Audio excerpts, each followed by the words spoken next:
শিক্ষার্থী বন্ধুরা, English with Rafia ma'am ক্লাসে সবাইকে স্বাগতম। আজকে আমরা দেখব the right form of verb, কীভাবে আমরা কোনো প্রকার রুলস ছাড়াই সহজেই আয়ত্ত করতে পারি। আমরা প্রথমে দেখতে পাচ্ছি যে এভরি মর্নিং, প্রত্যেক সকালেই I does go out for a walk, আমি কী করি, হাঁটতে যাই। তার মানে প্রত্যেক দিন সকালে আমি হাঁটতে যাই।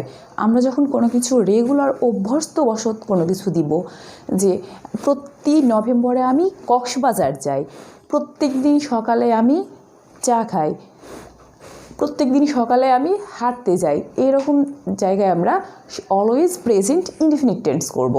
তাহলে এখানে কি দাঁড়াচ্ছে যে এভরি মর্নিং আই গো থেকে গোই থেকে যাচ্ছে যে I go out for a walk, প্রত্যেক দিন সকালে আমি হাঁটতে যাই, এটা প্রেজেন্ট ইনডিফিনিট টেন্স।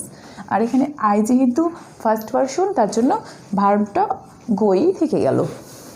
নাম্বার 2 আমরা দেখছি যে he went back after we dash arrive, এখানে ভার্ব হচ্ছে অ্যারাইভ। আমরা একটা জিনিস এখানে মাথায় রাখবো, এরকম যদি দুই দিকেই ভার্ব থাকে, মিডিলে আফটার থাকে, তাহলে আমরা মনে রাখবো যে আফটার মানে কি, আফটার মানে পরে, দ্যাট মিনস আফটারের পরে হ্যাড। আর যদি বিফোর হতো তাহলে কী হতো, বিফোর মানে আগে, তাহলে বিফোরের আগে হ্যাড হতো। আর হ্যাড মানে কি, হ্যাড মানে হচ্ছে পাস্ট পারফেক্ট টেন্স। আফটারের পরে, আফটার মানে যেহেতু পরে, তাই আফটারের পরে হ্যাড, তার মানে কি পাস্ট পারফেক্ট টেন্স। তাহলে উই এর সঙ্গে পাস্ট পারফেক্ট টেন্স আমরা কী দিব, যে উই হ্যাড, ভার্ব হচ্ছে এখানে অ্যারাইভ, অ্যারাইভকে আমরা পাস্ট পার্টিসিপল ফর্ম দিব অ্যারাইভড। নাম্বার 3 আমরা দেখছি যে হি স্পেক আই স্টোরি, সে একটি স্টোরি বলে। আমরা জানি যখন কোনো স্টোরি বলা, কাউকে কিছু বলা এরকম বোঝায়, গল্প বলা, তখন কিন্তু স্পিক ব্যবহার হয় না, তখন টেল ইউজ করতে হয়। তাই হবে যে হি টেল। আর এটা যেহেতু প্রেজেন্ট ইনডিফিনিট টেন্স আর থার্ড পারসন সিঙ্গুলার নাম্বার, তাই ভার্বের সঙ্গে আমরা কী দিব, এস বা ইএস দিয়ে দিব। তাহলে হি টেলস আই স্টোরি, এখানে আসলে স্পিক হয় না।